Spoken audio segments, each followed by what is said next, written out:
அதிகாரம் 26. கர்த்தருடைய பிள்ளைகள் சந்தோஷத்தினால் அவரை நன்றியோடு துதித்து பாடுகிறார்கள்.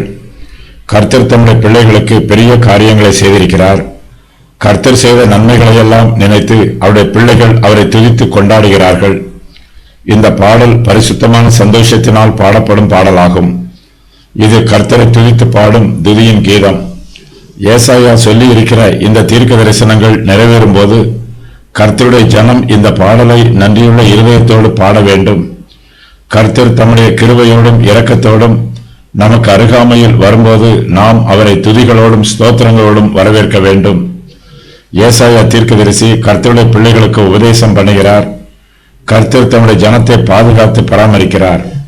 கர்த்தருடைய பிள்ளைகள் ஒவ்வொருவருக்கும் தேவனுடைய தெய்வீக பாதுகாப்பு வாக்கு பண்ணப்பட்டிருக்கிறது. நமக்கு விரோதமாக வரும் எல்லா அந்தகார வல்லமைகளையும் கர்த்தர் முறியடிப்பார். நாம் கர்த்தரோடு கூட நடக்க வேண்டும். அவருடைய சமூகத்தில் காத்திருக்க வேண்டும். கஷ்டமான வேளையிலும் கர்த்தருடைய சமூகத்தில் பொறுமையோடு காத்திருக்க பழகி கொள்ள வேண்டும். துன்மார்க்கர் தேவனுடைய தெய்வீக பராமரிப்பை நம்புவதுமில்லை, அதை மதிப்பதுமில்லை. கர்த்தர் தங்களுக்கு தொடர்ந்து நன்மை செய்வார் என்று விசுவாசிகள் நம்ப வேண்டும். கர்த்தருடைய பிள்ளைகள் அவரை மாத்திரம் சார்ந்து அவருடைய நாமத்தை பிரஸ்தாபப்படுத்த வேண்டும். கர்த்தர் தம்முடைய பிள்ளைகளுக்கு இதுவரையிலும் செய்த நன்மைகளை ஏசாயா அவர்களுக்கு நினைவுபடுத்துகிறார்.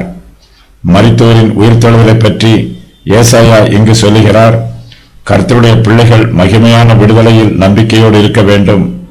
இந்த நம்பிக்கையோடு நாம் கர்த்தருடைய சமூகத்தில் பிரவேசிக்க வேண்டும்.